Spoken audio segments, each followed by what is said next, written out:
আজকে বানাবো কোনো রকম চালের গুঁড়ি ও নারকেল ছাড়াই তুলোর মতো নরম তুলতুলে সেরা স্বাদের চমচম পিঠে রেসিপি। একটি লাইক দিয়ে স্কিপ না করে সম্পূর্ণ ভিডিওটি দেখতে থাকুন। আর চ্যানেলে নতুন বন্ধু হয়ে থাকলে চ্যানেলটি সাবস্ক্রাইব করে পাশে থাকা বেল আইকনটি প্রেস করে দেওয়ার অনুরোধ রইল। তো প্রথমেই চমচম পিঠের জন্য পুরটা বানিয়ে নেব। তো প্রথমেই কড়াই দিয়ে দিচ্ছি 500 ml দুধ। তো গ্যাসের ফ্লেমটা মিডিয়ামে রেখে দুধটা ফুটিয়ে নেব আর মাঝে মাঝে হাতা দিয়ে একটু নেড়ে দেব। তো দুধটা আগের থেকে একটু ঘন হতে শুরু করেছে। এমন সময় দুধ যখন হালকা গরম ছিল তখন আমি হাফ কাপের মতো দুধ তুলে রেখেছিলাম একটা বাটিতে। এবার ওতে দিয়ে দিচ্ছি 2 চামচ গুঁড়ো দুধ ও 2 চামচ ময়দা।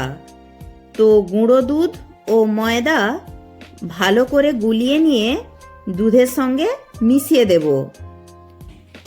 ভিডিওটি ভালো লাগলে অবশ্যই একটি লাইক করবেন। আপনাদের একটি লাইক আমাকে পরবর্তী ভিডিও বানাতে উৎসাহ জাগাবে। এবার গ্যাসের ফ্লেমটা লোতে রেখে দুধটা আস্তে আস্তে ঘন হতে থাক। তবে গুঁড়ো দুধ ও ময়দা দেওয়ার জন্য দুধটা ঘন হতে কিন্তু বেশি সময় নেবে না। দুধটা ঘন হতে হতে ওই দিকে ততক্ষণ নিয়েছি একটা খেজুর গুড়ের কড়া পাকের পাটালি। আর এই পাটালিগুলি খেজুর গুড়ের যে লাল পাটালিগুলি হয় না, তার থেকেও অনেক বেশি টেস্টফুল। তো এইখান থেকে কিছুটা আমি পাটালি গুড় নিয়ে গ্রেট করে নেব আর বাকি অংশটা রেখে দেব, অন্যদিন অন্য কিছু করে নেব। এই পাটালি দিয়ে পায়েস খেতেও দুর্দান্ত লাগে। তো এই গ্রেট করা গুড়টা দুধের মধ্যে দেব, তবে এখনই নয়। দুধটা দেখুন বেশ ঘন হয়ে গেছে। এবার গ্যাসটা অফ করে দেব। 1 থেকে 1.5 মিনিটের জন্য গ্যাস অফ করে 1 থেকে 1.5 মিনিট পর যদি দুধের সঙ্গে গুড় মেশান তাহলে দুধটা কেটে যাওয়ার চান্স থাকবে না। অনেক সময় কি হয়, ফুটন্ত দুধের মধ্যে গুড়টা দিলে দুধটা ছানা কাটা হয়ে যায়। তবে আমি যেভাবে করে দেখালাম সেইভাবে করে দেখবেন, গুড় খুব সুন্দরভাবে দুধের সঙ্গে মিশে যাবে। তো গুড় খুব সুন্দরভাবে দুধের সঙ্গে মিশিয়ে নিয়ে গ্যাস আবার জ্বালিয়ে নিলাম। এবার ওতে দিচ্ছি খোয়া ক্ষীর 50 গ্রাম। তো খোয়া ক্ষীরটা দিয়ে খুব সুন্দরভাবে দুধ ও গুড়ের সঙ্গে মিশিয়ে নিচ্ছি। তো কিছুক্ষণ নাড়াচাড়ার পর যখন ক্ষীরের পুরটা এইভাবে একটু টাইট হয়ে যাবে তখন গ্যাস অফ করে পুরটা অন্য পাত্রে নামিয়ে নেব। এর থেকে বেশি আর টাইট করার দরকার নেই।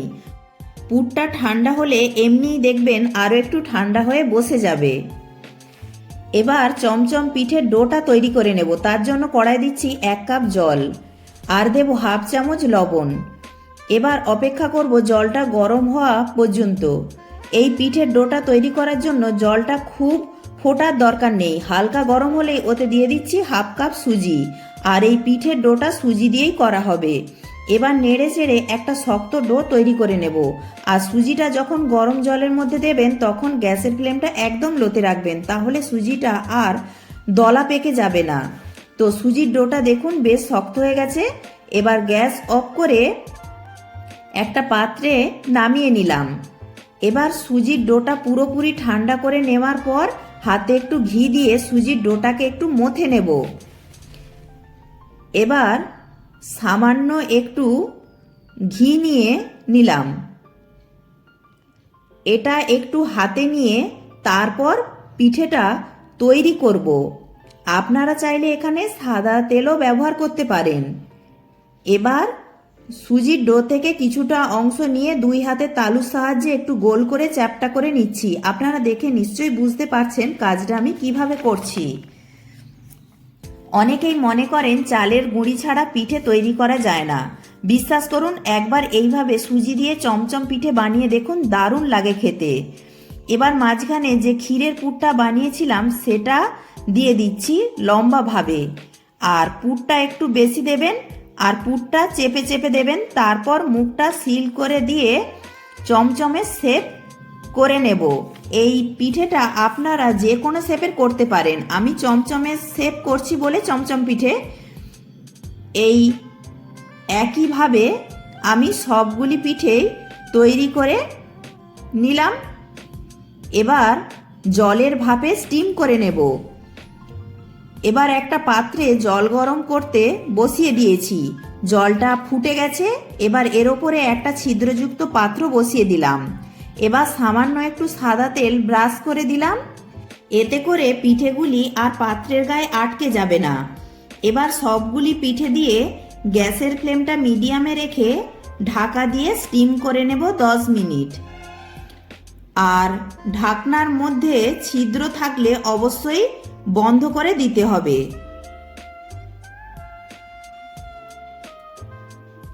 তো 10 মিনিটে পিঠেগুলি খুব সুন্দরভাবে রেডি হয়ে গেছে। এবার পিঠেগুলি আমি নামিয়ে নেব। এবার একটা প্লেটে নিয়েছি শুকনো নারকেল গুঁড়ো। এবার একটা একটা পিঠে নিয়ে শুকনো নারকেলের গুঁড়োর মধ্যে গড়িয়ে নেব। আর একটা কথা মনে রাখবেন, পিঠেগুলি যখন শুকনো নারকেল গুঁড়োর মধ্যে কোট করবেন তখন অবশ্যই পিঠের উপরের অংশটা একটু ভিজে ভিজে থাকতে হবে। যদি শুকিয়ে যায় তাহলে নারকেল গুঁড়োটা লাগতে চাইবে না। সেক্ষেত্রে আপনারা পিঠের ওপরে একটু জল দিয়ে বা একটু ঘি দিয়ে বুলিয়ে নিতে পারেন। এইভাবেই আমি একে একে সব চমচম পিঠেগুলি তৈরি করে নিলাম। তো দেখতেই পেলেন কোনো রকম চালের গুঁড়ি ছাড়াই তুলোর মতো নরম চমচম পিঠে, গালে দিলেই মিলিয়ে যাবে। তো একটা আমি ভেঙে দেখিয়ে দিচ্ছি। পিঠেগুলি দেখতে যেমন সুন্দর হয়েছে, খেতেও ঠিক তেমনি দুর্দান্ত হয়েছে। ভিডিওটি ভালো লাগলে লাইক, শেয়ার, কমেন্ট ও সাবস্ক্রাইব করে পাশে থাকার অনুরোধ রইল। প্রত্যেকে ভালো থাকবেন, সুস্থ থাকবেন।